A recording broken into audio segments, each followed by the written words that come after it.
without further ado, I just would like to introduce again to all of you my good colleague, Kay Spears, has been with the Genealogy Center for a number of years, really helps us out on really all things scanning and all things digital. So it's really wonderful that she has agreed to spend some time with us this evening and share some of her knowledge and expertise. So thanks for presenting this evening, Kay, and I'm just going to turn it over to you. Okay, can you hear me? Yes, I can. All right, so we'll begin. So welcome everybody, and I'm about to tell you some things about how to put your photographs together and take them apart and put them together. Now, since the last session, I've been doing some investigating into some things some of the questions that were asked before. And I found out some interesting things. I believe at one of the sessions earlier, there was a question about colorizing. And the version that I have now only colorizes solid colors. It is my understanding that version 2020 allows you to colorize your black and whites. And I'm assuming when we're talking about colorizing, we are talking about if you see any of the films from World War II that have been colorized, or some black and white movies that have been colorized, that's the kind of colorizing that is in the 2020 version.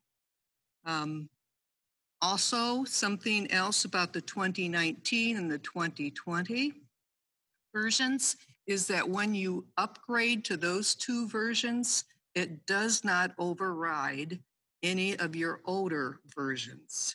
So if you have become attached to something in one of your older versions and you get a new one, it should still be there for you as long as it is compatible with the computer you are on.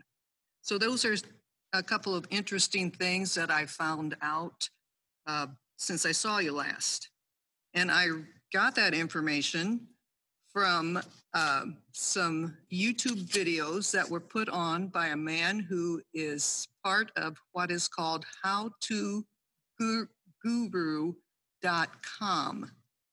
And I believe I sent that information to Allison that maybe she can post sometime.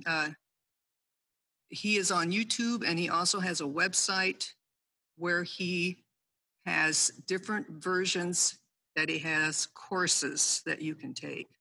So he has a lot of information. So anyway, to what we're going to discuss tonight, we're going to discuss taking your photographs, either they're already apart or you're going to take them apart and you're going to put them together one way or another. So we're going to begin with one of my photographs that I have cleverly titled. This is a photograph that is in our collection, and I have cleverly called it Two Girls. Now, as you can tell, if I zoom in on it, it is torn in two. So, in your collection, you probably have images that have been torn in two. There may be more than one piece. So we're going to put those together. Now, first of all, when you want to put these together, there's a trick with the scanning. You need to scan all the pieces that you have on the scanner at the same time and make one photograph out of them. If you scan the photographs or the pieces separately, it will distort and you won't be able to put them together properly. So just scan them as one, and then we're going to put them in here and we're going to put it together. So over here on the layer palette, we have a background. We are going to change it to a layer, and we're going to click on Layer from Background. And a naming dialog box comes up, and we are going to call it the bottom. Now we are going to make a duplicate of this layer, and we have a number of different ways to do it. One of the ways is to pull it, drag it right up to here, which is our new layer. And we're going to drag it there and drop it, and it creates a new layer. We are going to rename it top.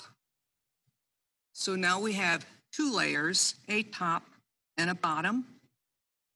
Over here on the eye, we are going to turn the bottom layer off and make sure that the top layer is the one that is highlighted.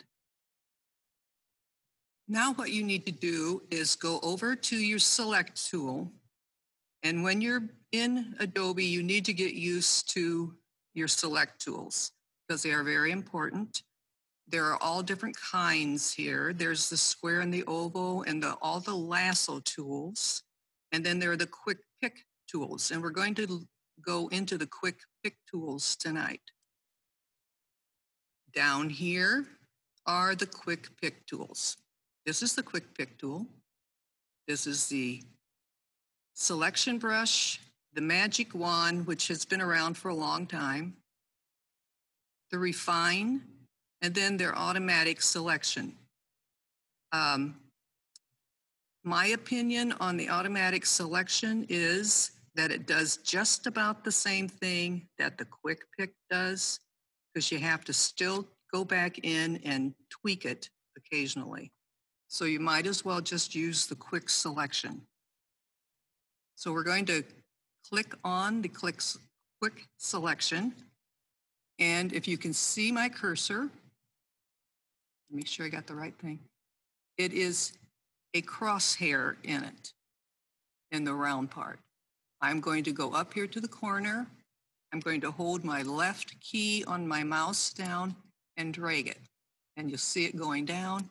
And it popped right down here to this white line.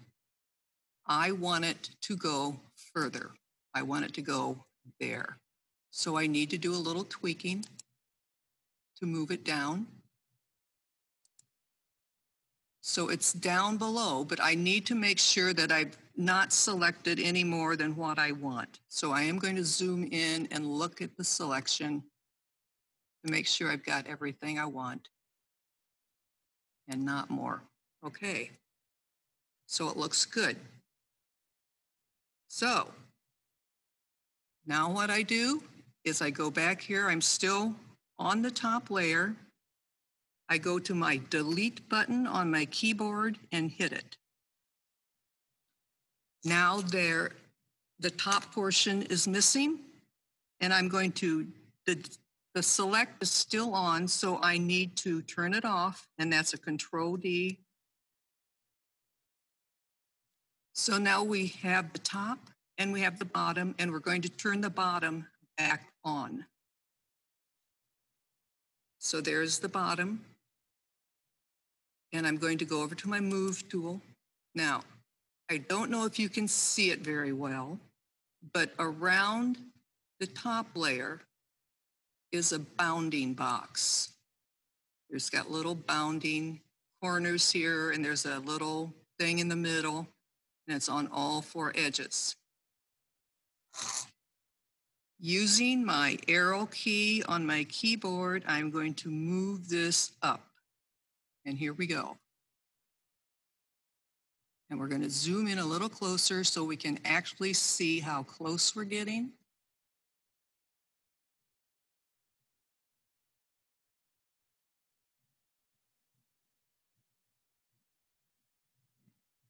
Okay, I think that's probably just about as close as we want to go. So we've got it in place. The next thing we do is to merge it down. Now it's all one photograph. And what do we do next? Because we have this thing going across where it was torn.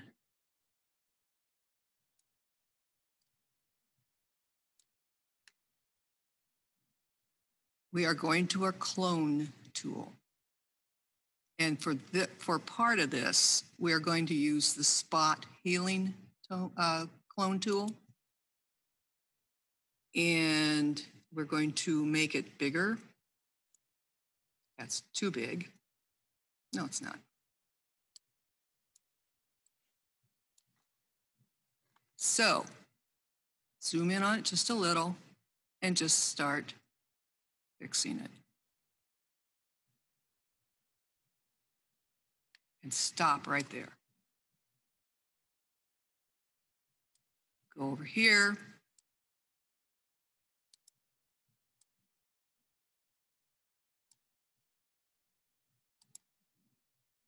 And do the same thing to this side. Get rid of that little dot. Go up here and stop right there at the face. Now, let's start working on the face. And we're going to make it just a teeny bit smaller.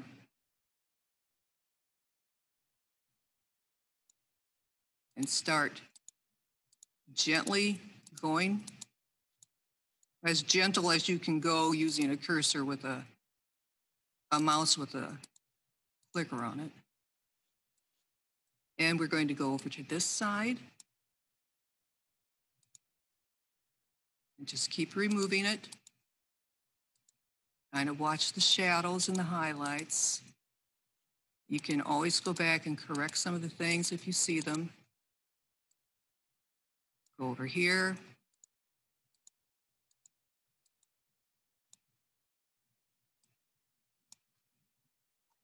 Zoom in a little bit to see what we're doing.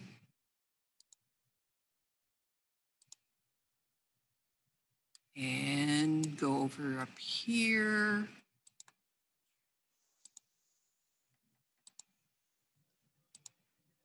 We're going to go over here and very carefully, because right here is the edge of her face where it meets the background. So always be aware what is happening in the image in front of you. And now that I did not like, so it's time to change tools to the healing. And this time I'm going to pick what I want to put there.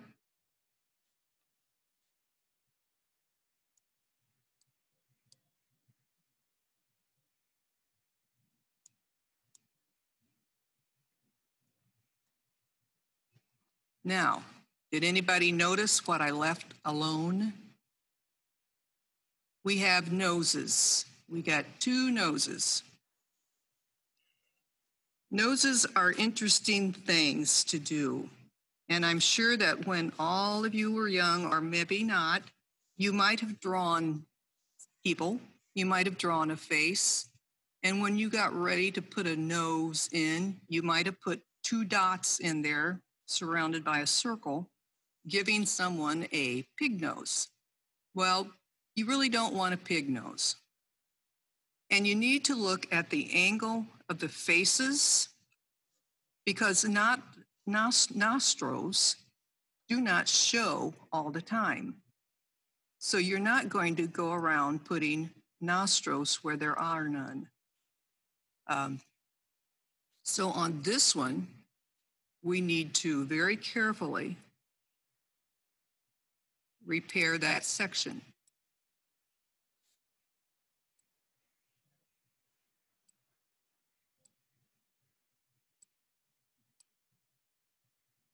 And going back and forth.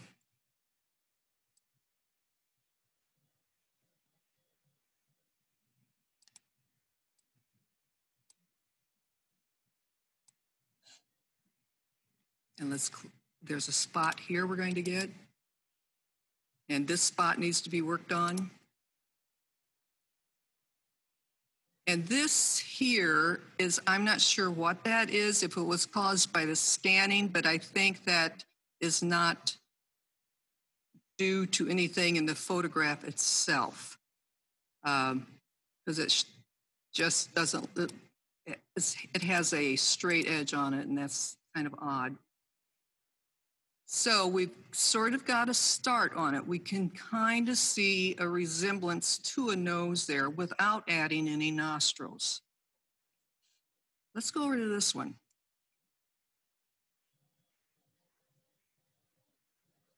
This one is at a little bit different angle. She's looking at us face forward, and there is a bit of a nostril here, and probably not one very much here. And this part of her nose is in shadow. But there's a really big problem with this one. If we can correct this by matching what's around it.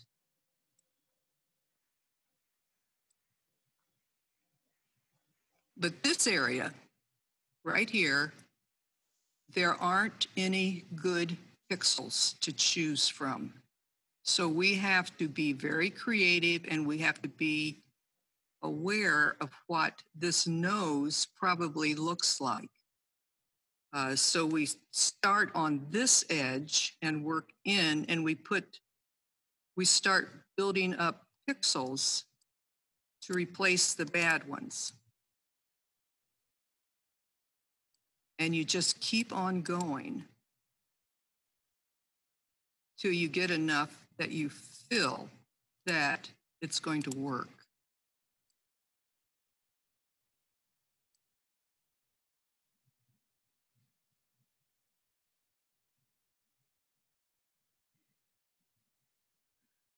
And I suspect over here that there's a little bit of a shine. I think she probably has sort of a gentle ridge to her nose over here. We're going to maintain that there. We're going to put a little bit of the shadow in here.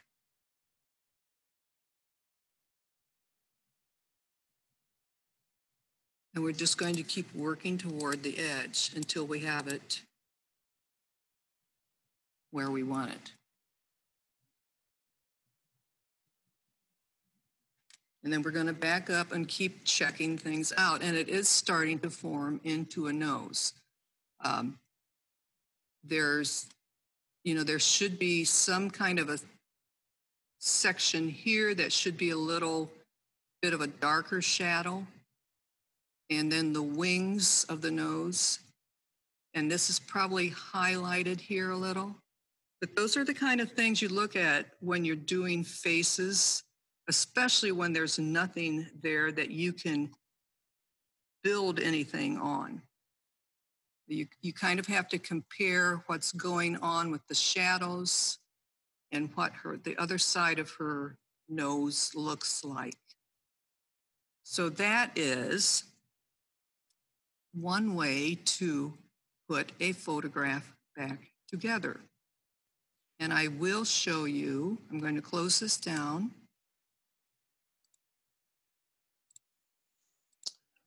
We don't have any questions in the chat yet, Kay, but okay.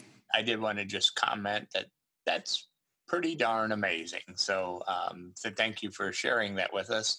If you wanted to, you could spend more time, probably, what would you say, half hour to an hour, really perfecting that? Yeah, the nose would take a long time, and then you would probably make some mistakes along the way. Right. To go back and correct your mistakes. So yeah, a good half hour on the noses. Yeah. Okay, we do have a question that just came in, Kay. It's from John, who asked, can you create a cheek line where one may be missing from the original picture? Part of the face was missing. Yeah, you would have to. You would have to look at what their face actually looks like, and you would try to recreate it over on the other side. And if there's anything at the top or bottom where the cheek is, you need to think of how it actually looks, you know, how a face is constructed, and follow that. Okay. We have another question or two that just popped in. How would you fix where sunlight faded a black suit? Well, you could do a couple of different things. You could select the suit and enhance it. You could try to paint, which I don't. Painting on a photograph is always my last choice because you cover pixels up when you paint. There's a tool called the burn tool that you can use that darkens things or enhances things. So I would start, first of all, with trying to select the suit and then trying to enhance it somehow. Okay. Another question has come in. Could you explain what the difference, and she has cursors in quotes. So could you explain what the different cursors are for the operations? And then she says, one is a circle and a square, and the other is just a circle. What is the square one for? Do we mean the select buttons, the select up here? The cursor, okay. I believe she means when you select the tool and you bring it across into the image, the cursor changes shapes, if I'm understanding the question. Okay, so we've got when I zoom in, because this is a real small cursor here, and it's changed to a circle, that's my brush. These are all brushes. All of these are brushes over here, and you can change them to, there's a variety of different brush styles, which we'll get into when we do our fun stuff. There's squares, there's stars, there's wiggly squiggly lines, there's all kind of brushes that are available. And you can, if I click on the brush over here,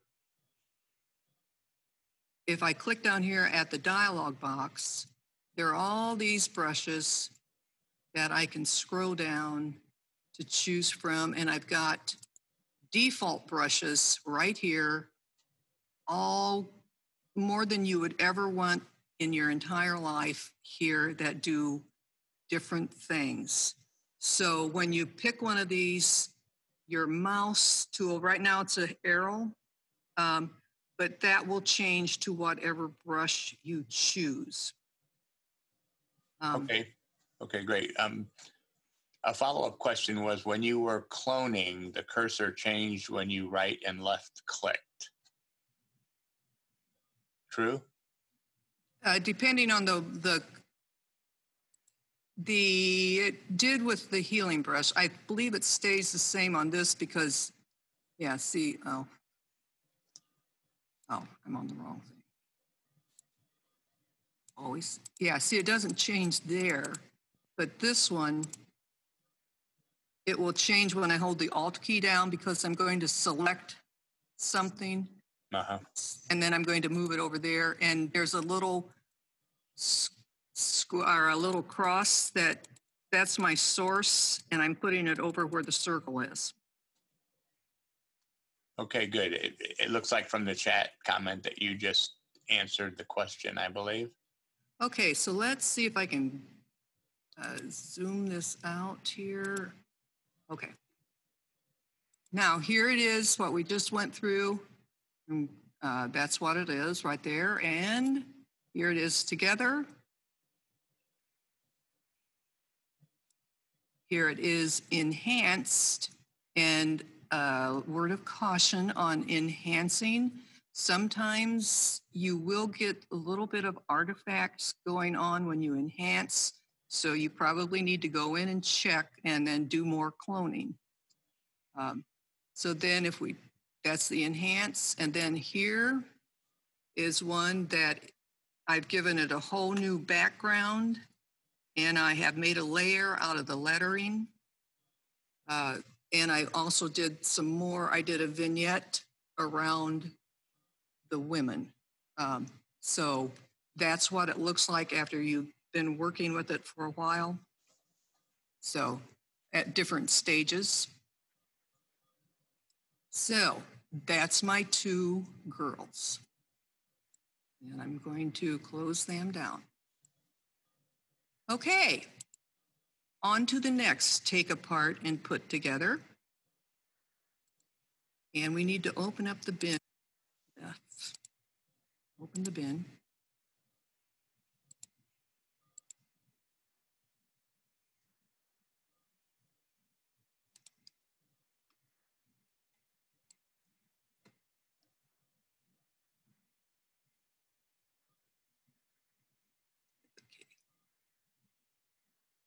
I think that I got them all. Okay, I didn't want all of those photographs. So, probably somewhere in your collection, you might have what is called a panoramic view. And those are photographs that have a reunion of some type going on. And it could be a class reunion. It could be a veterans reunion. It could be retirement reunion. It could be anything. We're going to close these other ones down that I accidentally opened. Boy.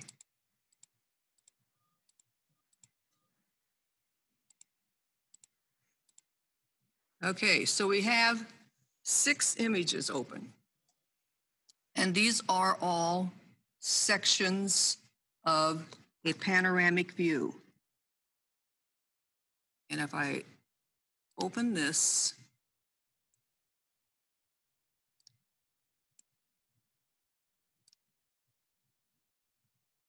now, what you usually see when you have these is that they are rolled up, because at one point in time, they were these long photographs and they were on people's walls.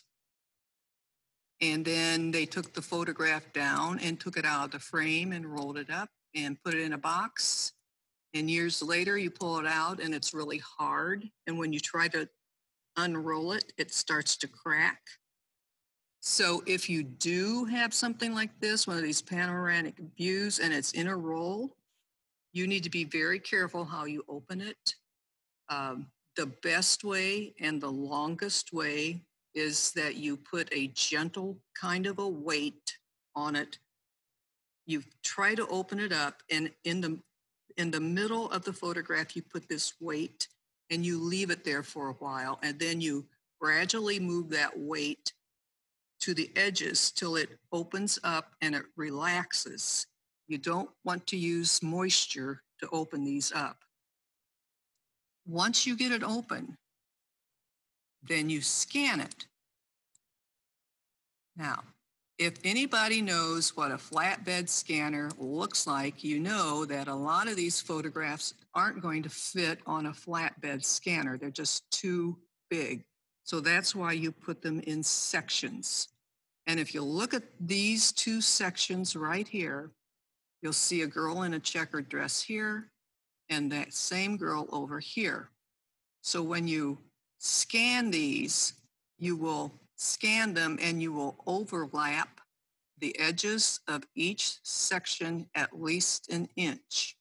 So there's a section here in one of these photographs over here, and this section which matches this one, and then there's a section here. Those all overlap, because what Photoshop does is that they take those pixels that are in both images and they stitch them together. Or Photoshop, or Adobe Photoshop, calls them merging. There is a Microsoft product, ICE, which stitches them together. And it works just fine too.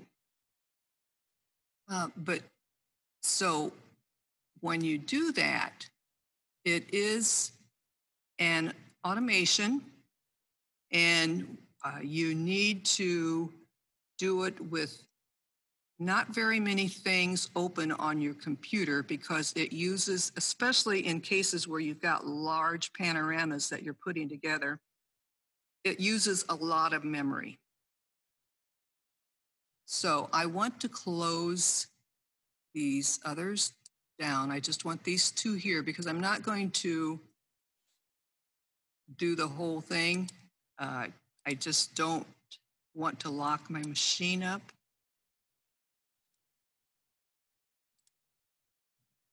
So I'm going to show you this thing that's going to merge. Now, if you have, I believe, version 2.17 and older, your photo merge will be up here in the File, New, and it will say Photo Merge, which is what I was used to until I purchased 2018, and I went over here to the File New, and it wasn't there. I was a tad bit excited when that happened. So I had to do some checking to find out where Adobe put it because they didn't ask me about it before they did their change. So they put it in the guided section. So you need to, once you open it up in Expert, you need to go to guided. And right under here, it says Photo Merge. And the one we're going to use is the Create Panorama one. And we're going to click on that. So your screen changes now. And you also lose your photo bin when this happens. So you need to click it back open so that these two that we're going to put together are showing. So we're going to click on one, and then we're going to hold in Windows our Control key down and click on the other one so that they both are selected, and you can tell they're selected because they have that little white border around them. So then we go over here, and we have a drop-down box. It's Automatic Panorama. There are other choices in here, but we're going to use the Automatic Panorama. And now we're ready to create a panorama. So right down here is our button that we are going to click. And I hope that this works and that we don't get locked up, so keep your fingers crossed. And you will start seeing some movement because it's going to animate. So now you'll notice that we have been kicked out of guided and we are in expert because they want to ask us a question. Would you like the automatic fill in the edges of your panorama? Yes, we would.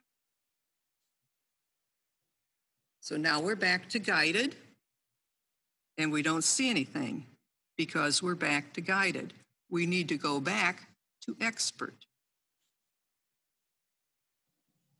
So now, if you look down in the bin, you will see three things where once there were only two. This is one of the old ones. This is our new one. And this is one of our old ones. So we have a question, Kay. Yep. What button did you click on? I think it was before you brought this new animated or...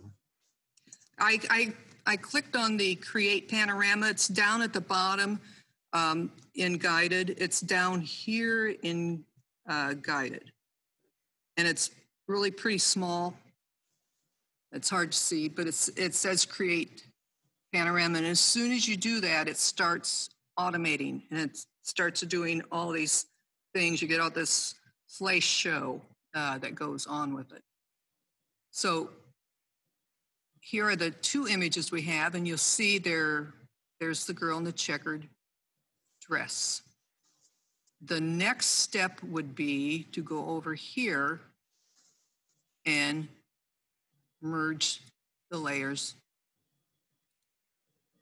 into one.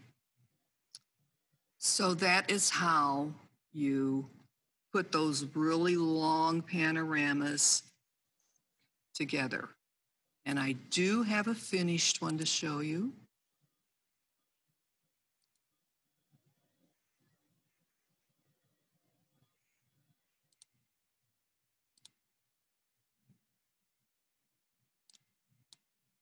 And you'll notice how long this is.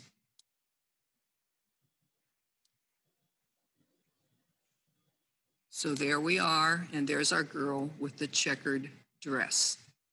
And this is the long, it's a Civil War veterans reunion. And the reason there are these things on it is because we shot this under glass. We did not take this from the glass to shoot it. So that is the finished product. What you do with this after you have it, that would be up to you, but at least you have a digital copy of it. I don't think you would want to, well, you might want to print it again. I don't know. But that is your panoramic, and that is how you do one. You just overlap. You go in, select this on the computer, and then make sure that the next scan you do, this man here and someone here, you remember who these people are, and you just make sure that you overlap them for each scan, and Adobe will match those scans and make them one. So we have a comment. Amazing. Yes. That is so cool. So there was a question a few back, Kay, that I just want to ask now. Someone asked, sometimes my tools are not visible. How do I get them back? And it was before you were doing this merging. Are we talking these tools over here? I'm not sure. There's a tool. If you go into Windows, here are all the things that you can click to have open, and your tools are right here, if that's what they're referring to. Okay. Under Windows Image, just click them, because sometimes you do something, you don't know what you've done, and they disappear. If you're talking about your tool options, you might have to reset your Adobe to get them back. I'm not sure why the tool options would, if that's what you're talking about. But the tools, you just go in here and click on them, open up whatever you want over here. Right. Okay. So Linda makes the comment, I assume there is no way to get rid of glass reflection other than cloning?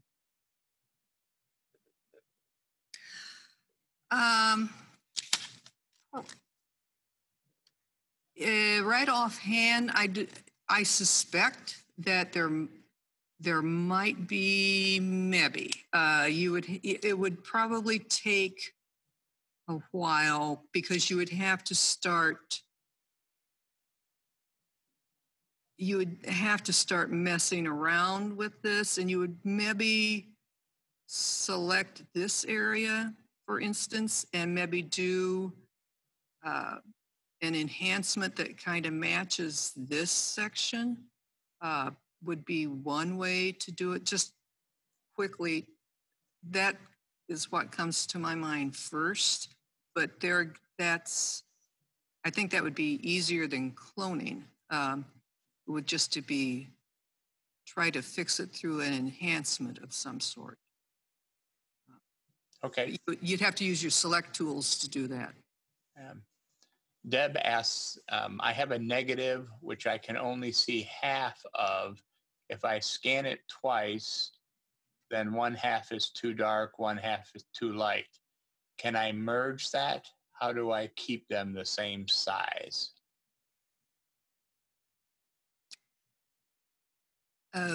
you're trying to merge two photographs to She says she has a negative, which I can only see half of it. If I scan it twice, then one half is too dark, one half is too light. Can I merge that? How do I keep them the same size? Well, I'm not quite sure.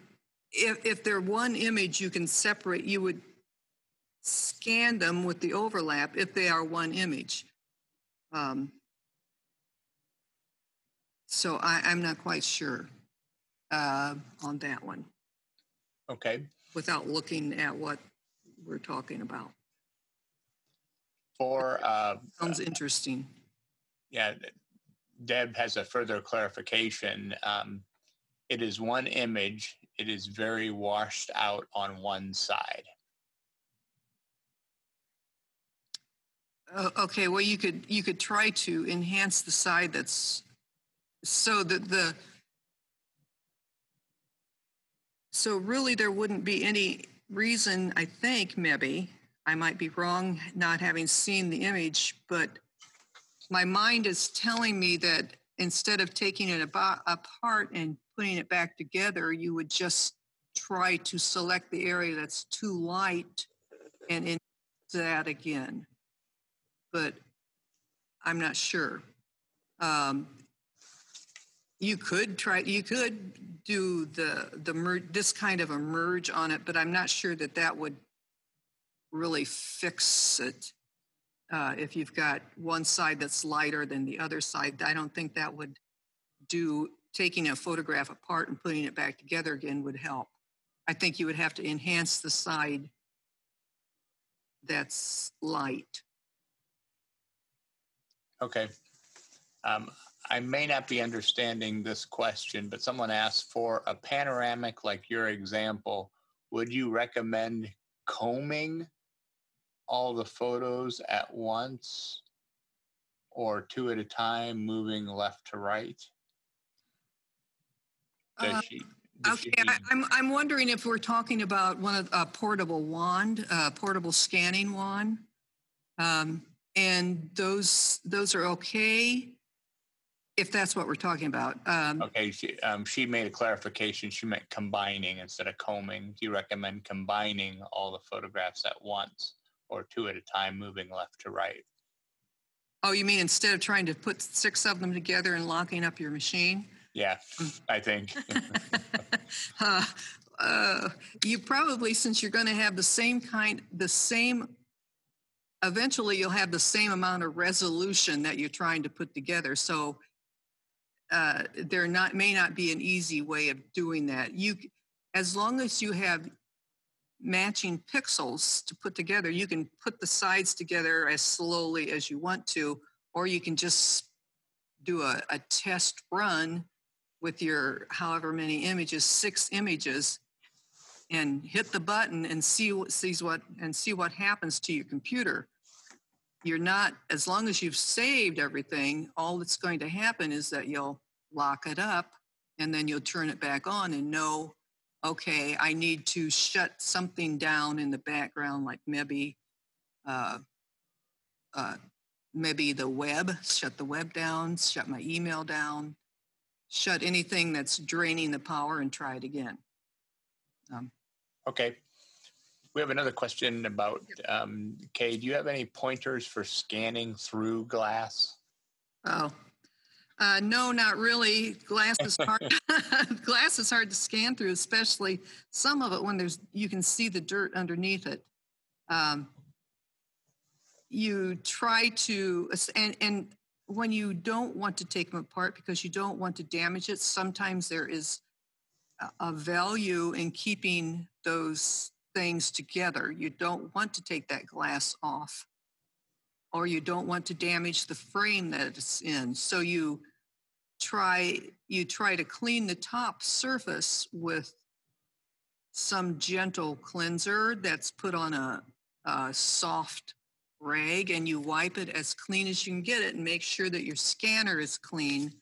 But there's no, as far as I know, there's no magic solution, at least with what I've seen. Now, maybe in some bigger museum or something, they have a big giant scanner that does that, but a flatbed scanner, I don't think would work. I haven't seen a flatbed scanner that would handle glass the way that would be nice. Okay, thank you. One of our participants made the comment that FlipPal will scan through glass without glare or without much glare. Okay. So. Okay, thanks, Kate. And as long as you can save them as TIFFs, that'd be okay. Right. Right. Okay, now we've got another thing we're going to look at here. Sometimes in our careers, we might have a number of TIFFs, JPEGs, or whatever format. Say we have scanned all of our collection, all of our photographs, and we have like maybe 600 photographs that are TIFFs, and we want to convert them to JPEGs. Now we can take them one at a time and spend a number of hours tweaking, saving, shrinking it down to JPEGs. Or we can come to the handy dandy process multiple files that Adobe provides for us.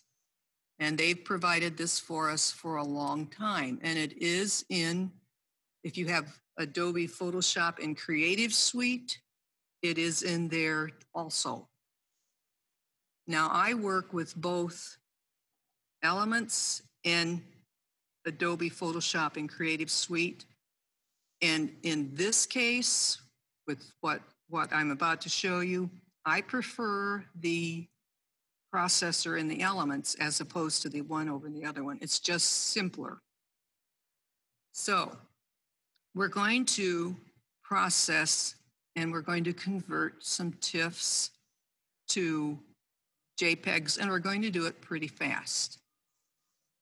What I have here, I open this up, I have my dialog box. We need to get the folder that the images are in, and it's under the source. So we need to go over here and browse. And we have it right here, B. Smith. We're going to click on it. So we have our source in here. Now we need to put it somewhere. We need to put the JPEG somewhere. So we need to find a spot if we have already created that folder. But you don't necessarily have to create that folder beforehand. You can go browse and it will bring it up again. And you need to find where it was.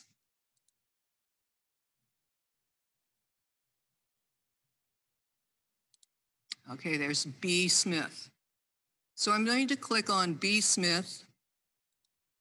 And when I clicked on B. Smith, down here in this little line says B. Smith. This is how I do it.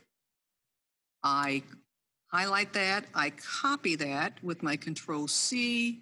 I go make a new folder and I paste it in that new folder. I do an underscore with JPEG. And then I hit the Enter key. And then I hit the OK. The reason I hit the Enter key first is sometimes if you hit the OK button first, the name doesn't appear. So I always hit the Enter key. I make sure that the folder is there waiting for me, and then I say OK. So now I have my destination there. We are going to ignore this section because we're not going to label or do any name changing. We are going to resize the image. Here at the library in genealogy, we have a set size that we use for our JPEGs. They are 800 pixel in width. with a resolution of 96. We do not set anything on the height, but we do constrain the proportion so that nothing is distorted. Then down here is the file type, and I'll show you some of the files you can convert TIFFs to. Here are a selection of things you can convert the TIFFs to. And if you'll notice down at the very bottom is the word TIFF, which means that if you have a number of JPEGs, you can convert them to TIFFs. So we have everything set and ready to go. We are going to say, okay. And you notice we are animating again. Okay, let's look at what we've got. Right here is B. Smith. And there's B. Smith JPEG. There's all the letters. Here are all the JPEGs. There's our folder. These are the ones that we just converted. So there are TIFFs and our JPEGs. And that's how easily and how fast you can do it. I do recommend, now this is not 500 TIFFs. 500 TIFFs will take just a tad bit longer than what we just whizzed through. Okay, And Kay? Yes. We're not seeing anything on the screen, and Okay. we just have the blank Adobe Photoshop Elements screen. I didn't know if we were supposed to see that. Well, wait a minute. Do you see that? Yes, we see the B. Smith folder. Oh, hey, you just learned something new. I shared again. I did 2 shares. Okay, so there's the TIFFs, and there's our folder for our JPEGs. Okay. There was a question that came in just before the various participants saying that nothing was shown, and that was why such a low resolution was asked when you were talking about making the JPEGs. That is what we have been asked to do them at. If I can just go ahead. Perhaps suggest when we're doing, and you can correct me if I'm wrong, Kay, when we're doing conversion from archival TIFFs to viewing JPEGs, these are JPEGs that are to be viewed on the web. And Yes. So we're looking for small file sizes. Is Right. that correct? That is correct. You probably could make them, although it would take longer if you increase the size to maybe have a good quality JPEG.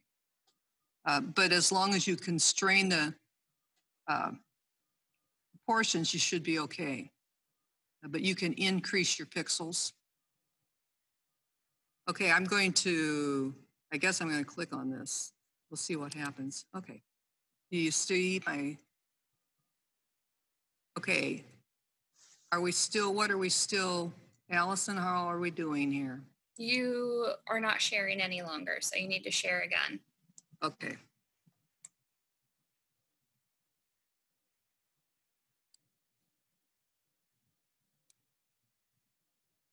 There you are. Okay. So I have another thing to show you since we're putting things together. Up here, we have new, and we're going to create a blank file.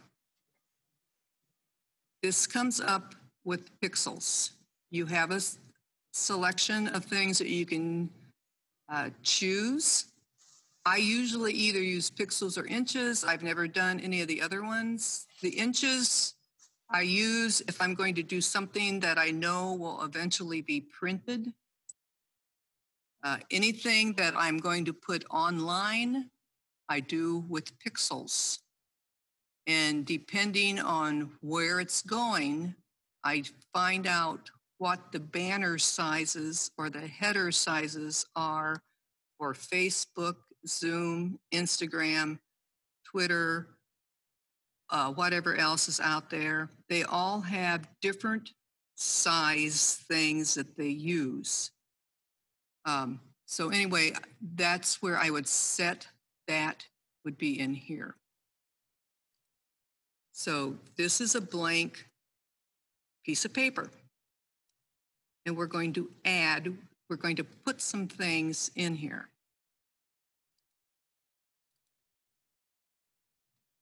We're going to choose this. Before you get too detailed in there, Kay, we had one more question. It's my understanding that a JPEG is a lesser detail quality than a TIFF. That's correct. What is the benefit of converting from a JPEG to a TIFF? Does it magically recreate the missing detail?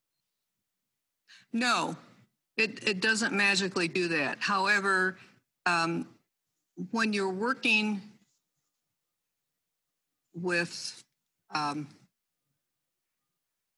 images and you are doing graphic with the images, or you're restoring them, or you're retouching them, you want to do that to a TIFF and not a JPEG. So if you have a photograph, or if you have a camera that takes really large, nice, high quality JPEG resolutions, and you're going to do something with that image, you need to convert it to a TIFF and work from the TIFF, because every time you save a JPEG, it loses a bit of it. So a TIFF doesn't lose the quality. So that's why you convert your wonderful high quality JPEGs to TIFFs if you're going to work on them or do something with them. Cool, great answer. We have one more question before you get on to your great demonstration there. Does blank paper always show up as gray squares? No, I have mine set as a transparency. I always work with transparency, but you can, down here in the preferences, in the general, right here, I believe, is the setting. If you wanted a white background, that setting is there. But I've always worked with the transparent background. Okay, thank you. Okay, so we have some images open, and it's getting a little crowded in here. So what we're going to do is, over here on the bin, I'm going to click on this image here, which is the paper. And I can do one of three things here. I'm going to go over here to my layer palette. I'm going to click on it, and I'm going to drag it over here and drop it. So now it's inside my workspace. And since I don't need this anymore, I'm going to close it. So now I have this. And I am going to drag it from the bin. Go up here. And there it is inside. And I'm going to close it because I don't need it anymore. Now I have this photograph, and I'm going to drag it from the photograph. And there it is. And I'm going to close that. So then I have these other ones left. We'll just drag her over, put her there. Drag this, put it there. Close it. So now I have this workspace, and I have over here in my palette, I have 5 layers.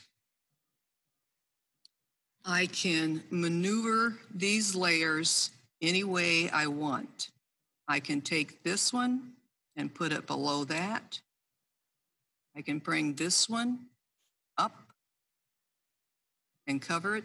So the layer palette is used to maneuver what's over here. And while we're here and looking at this particular photograph, I don't know what you are what you want. But when you are creating something that may be printed, printers have a tendency to have a higher quality resolution when they're printed, some printers. And sometimes if you use a lower resolution photograph, it will pixelate when it's printed. So a trick that I have learned over the years is when I know that this photograph is a low resolution. If you look down here in the corner here, you'll see that we're looking at this at 50%. What I do to see if the image I'm using is going to print good, I zoom in to at least 100%.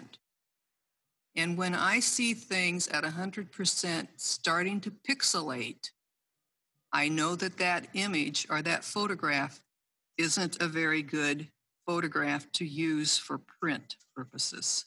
So I need to find something of higher resolution. But that's just a little tip if you're ever going to do any printing of some things. Look at it in here at 100% and see if it starts to get fuzzy. So if you'll notice while we're looking at this, there are the little bounding boxes on there. And what I'm going to do is make sure that I got my move tool clicked. I'm going to come over here with my cursor and I'm going to hold this down and I'm going to shrink it just by dragging it. I'm going to move it somewhere over here and I'm going to say, okay, that's fine. Then I'm going to go to this one and I'm going to do the same thing, except I think I'm going to leave that one alone. And okay, you notice my cursor changed to two-headed and a little curve on it. That means that I can rotate this. So I'm going to rotate it. And we're going to shrink this one down a little. Move it over here. Shrink this one down, and we're going to have to back up to do it so we can see the binding box. No, I forgot my... Always click your green check mark.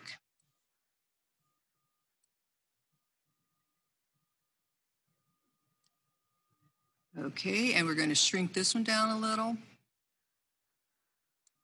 Move it over. Click on it. And then we have the paper. And what we're going to do with that one, instead of shrinking it down, we're going to rotate it first of all. And then we are going to make it bigger. So that's our background. So we've got some lighting, our writing in the background. So then we have our images all where we want them, sort of, and we can move them around where we want them.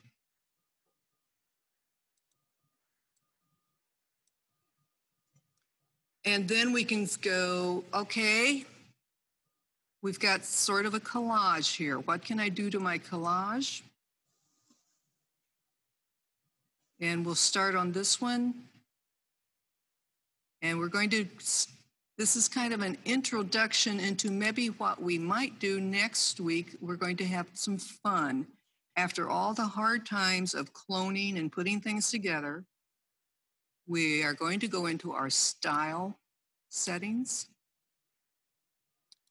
These settings, now I'm going to put some things on here, not very many. I'm going to click on the stroke, which is an outline, and it's so little you can't see it, so I'm going to make it bigger. So there's a stroke.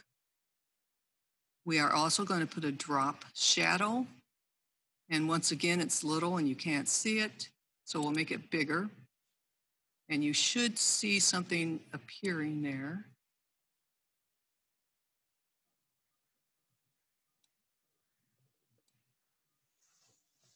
And we will turn the angle there. I don't know if you can see it right there, but there's a shadow. Now, okay, shadows are actually transparencies. And if you use them in anything you do, you need to be aware that sometimes they also don't work, and sometimes they don't work online either. And if you do have a transparency in your image, you should probably save it as a ping. So we have, and I should have saved that before I closed it.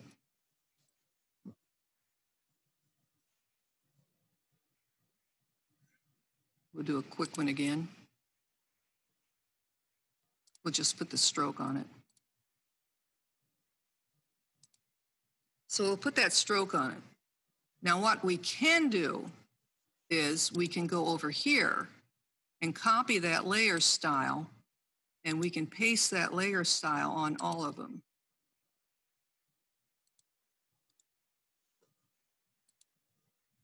Or just some of them.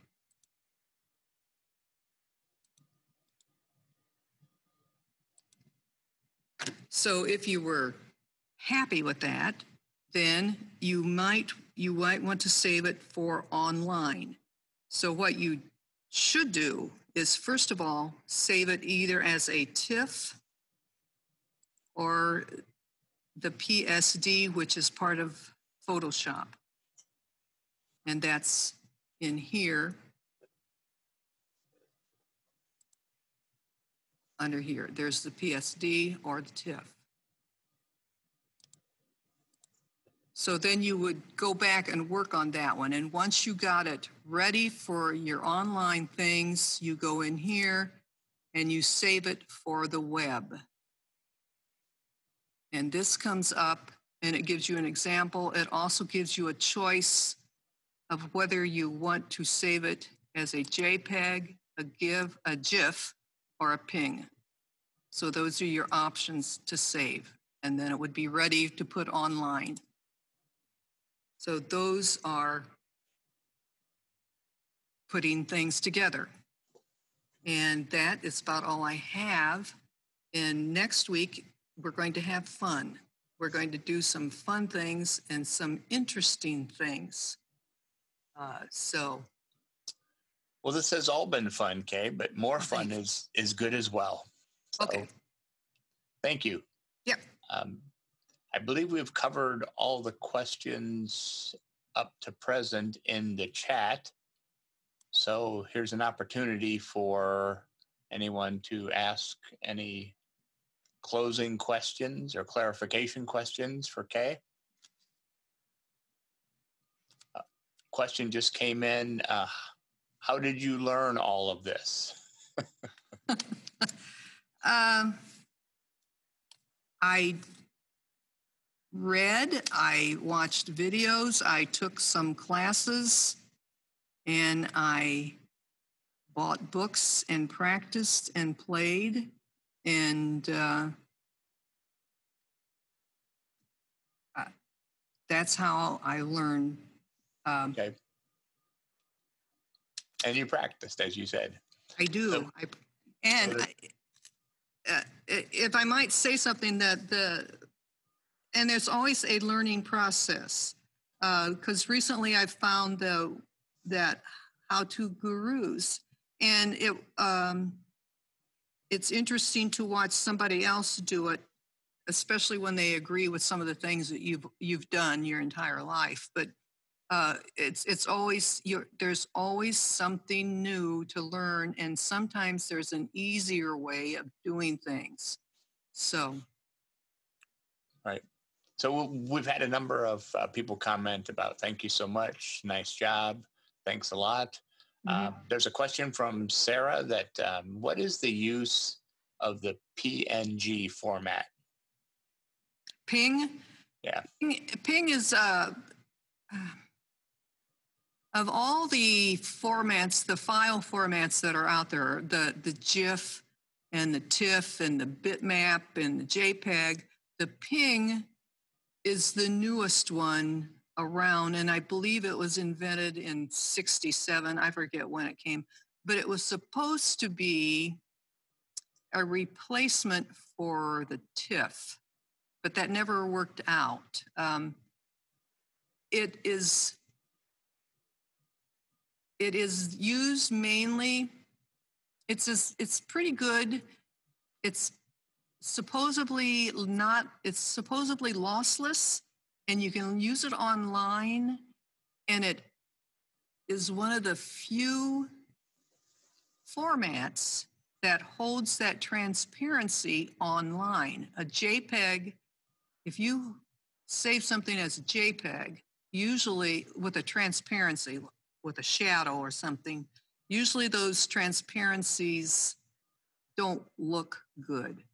But a ping online is the one that makes it look really good. Ping is it's a good format. Okay, thank you. So a question came in, is there a way we can review these webinars again? And the answer to that is yes, they will be. They have been recorded, and they will eventually be posted by another department of the library on our YouTube page. So it takes a little bit of time, but those are coming. So thank you for that. I have them, just FYI. They're in queue. I was told they'll be posted next week, all 3 previous sessions at once. Excellent. Excellent. Thanks, Allison. A follow-up to an earlier question, more to the point, how do we, in capital letters, learn all of this? Is there a place to get these details, or just Google every little thing? Well, you could check. Adobe has tutorials. You could take a class at a university. A lot of universities teach this. The website that I just found, did you get that one, the howtogurus.com? Yeah, I posted it. I'll post it again. Yeah, that one has courses that I haven't really looked at, but I'm going to look at, that walk you through things. And they look to be, each one looked to be like $29. I don't know how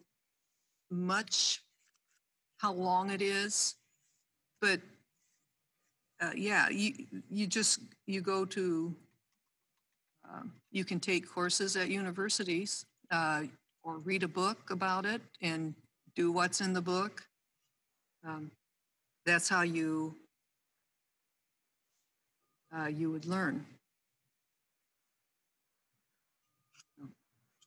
Okay. Thanks for that, Kay. Yep. I think we're all caught up on the questions. Oh, here we go. Another Kay put into chat, I took a Photoshop Elements 9 class weekly for 6 weeks, exclamation point. So that was her experience. Another one of our participants, Betty, says, see you next week. Thank you. Another thanks to you, Kay. Thank you. And when is the one next week? I think Allison already answered that question. When is it necessary to simplify a layer? What happens when you do that?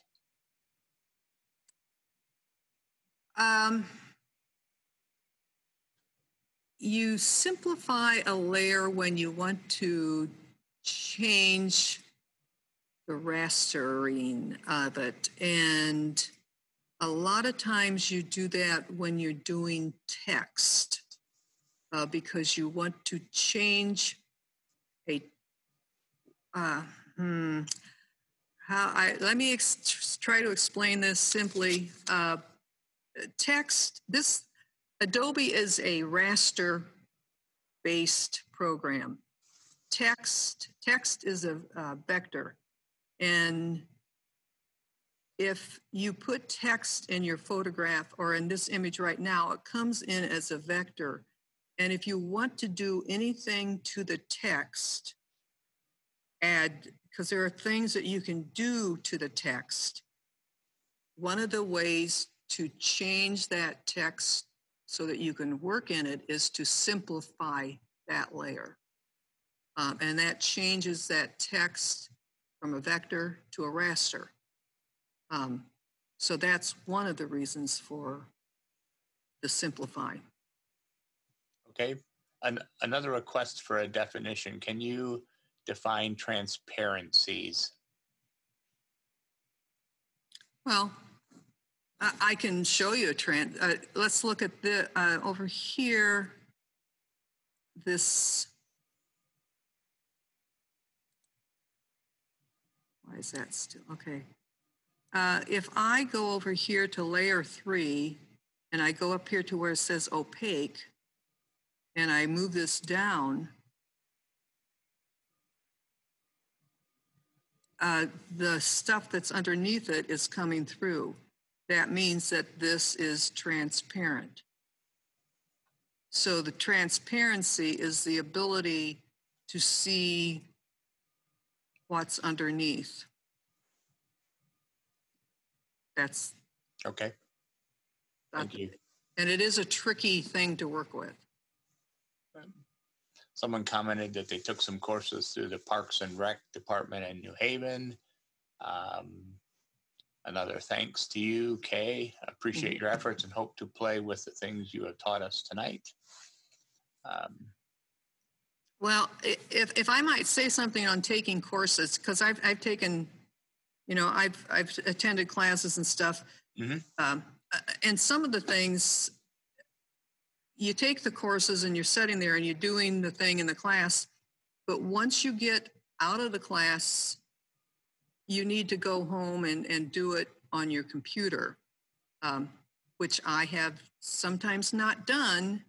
And weeks later, I'm thinking, I know that I was taught how to do this. So you need to apply what you learn in the classes. Go away. That actual practice and do thing, huh? Yes, that's something that we learn. Thank you. Again, I think that catches us up on all the questions. Thanks to everyone for joining this evening. We really appreciate you spending time with us, and thank you, Kay, for your expertise. Next week, a week from today, will be the last in the series, Adventures with Adobe Photoshop Elements, Fun Things You Can Do with Photoshop. So we look forward to seeing all of you back next Thursday evening. Thanks again for joining us, and I hope everyone has a good evening.